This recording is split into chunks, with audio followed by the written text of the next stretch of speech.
Pencuri ini memiliki keberanian. Berlatih selama beberapa tahun tidak pernah gagal. Hanya mencuri mobil mewah. Dia mengambil bola tenis dan meletakkannya di kenop pintu. Gunakan tangan untuk menekan sedikit lebih keras. Buka pintu mobil dengan lembut. Setelah masuk ke dalam mobil, dia mulai mengobrak-abrik isi mobil.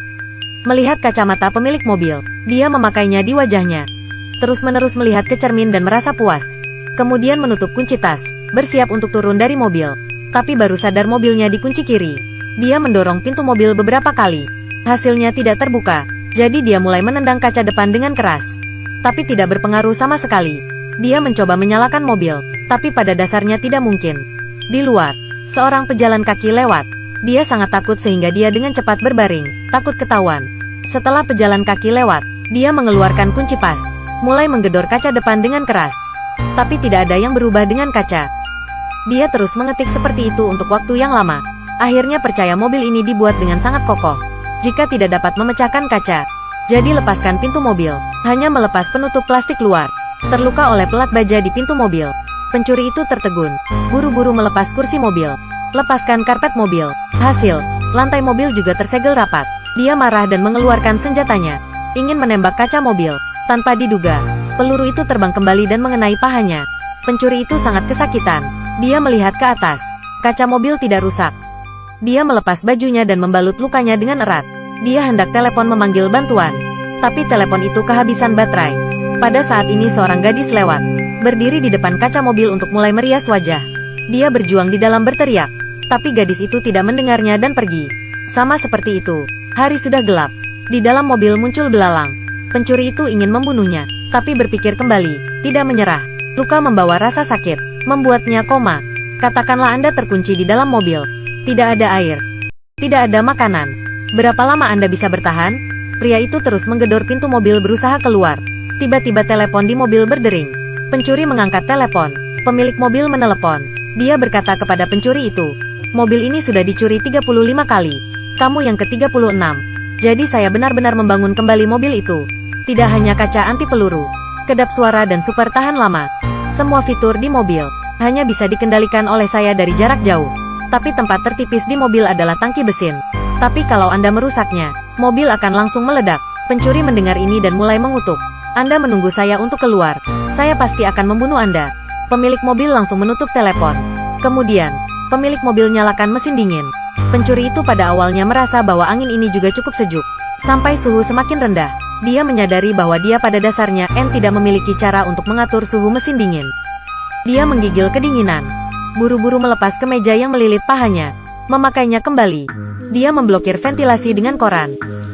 Gunakan karpet untuk membungkus tubuh agar tetap hangat. Tiba-tiba mesin dingin matikan. Pemilik mobil menelepon lagi. Dia bertanya apakah pencuri itu masih senang. Pencuri itu segera mengalah. Dia bilang dia tahu itu salah. Mintalah pemilik mobil untuk memberinya sebotol air minum. Pemilik mobil menutup telepon lagi. Pada saat ini, ada seorang polisi di luar mobil. Pencuri di dalam mobil itu berteriak dengan keras. Polisi tidak mendengar apa-apa. Tempelkan tiket hukuman di mobil dan pergi. Hujan mulai turun di luar saat ini. Pencuri itu duduk di dalam mobil. Sudah lebih dari 10 jam tanpa air minum. Tiba-tiba pemilik mobil menelepon lagi. Dia memberitahu pencuri itu bahwa di bagasi mobil ada air untuk cuci kaca. Pencuri itu tidak berpikir dan meminum semuanya dalam satu tarikan napas. Tidak pikiran apakah minum air ini akan diracuni atau tidak. Berkedip kembali ke malam. Pencuri melihat pengirim barang di luar. Pingsan lapar. Ketika dia bangun, lukanya juga mulai meradang. Selama 3 hari 3 malam dia tidak makan apa-apa. Ingin memakan belalang yang telah bersamanya selama beberapa hari. Tanpa belas kasihan, dia hanya bisa makan sedikit kertas tisu. Minum air kencing sendiri lagi untuk tetap terhidrasi. Tiba-tiba pencuri itu melihat harapan. Seorang pria dalam profesi yang sama ingin membongkar pintu mobil. Pencuri mengira dia akan diselamatkan. Pada akhirnya, itu ditemukan oleh orang-orang terdekat. Ditangkap dan dipukuli. Tak lama kemudian, pemilik mobil menelepon lagi. Kali ini pemilik mobil berkata kepada pencuri, di belakang pedal ada sebatang coklat. Pencuri itu menemukan coklat itu dan langsung memakannya. Segera pulihkan kekuatannya. Pemilik mobil berkata, aku pernah ke rumahmu. Beri istri dan anak-anakmu uang. Memberitahu mereka untuk hidup dengan baik. Setelah mendengarkan, pencuri memohon kepada pemilik mobil untuk tidak membahayakan keluarganya. Katanya dia menyesalinya. Dia tidak akan mencuri lagi. Pencuri mencoba menyalakan mobil tanpa berhenti. Akhirnya mobil mulai. Dia bergegas ke sebuah restoran. Makan hamburger seperti harimau lapar. Penjaga datang untuk membuatnya membayar.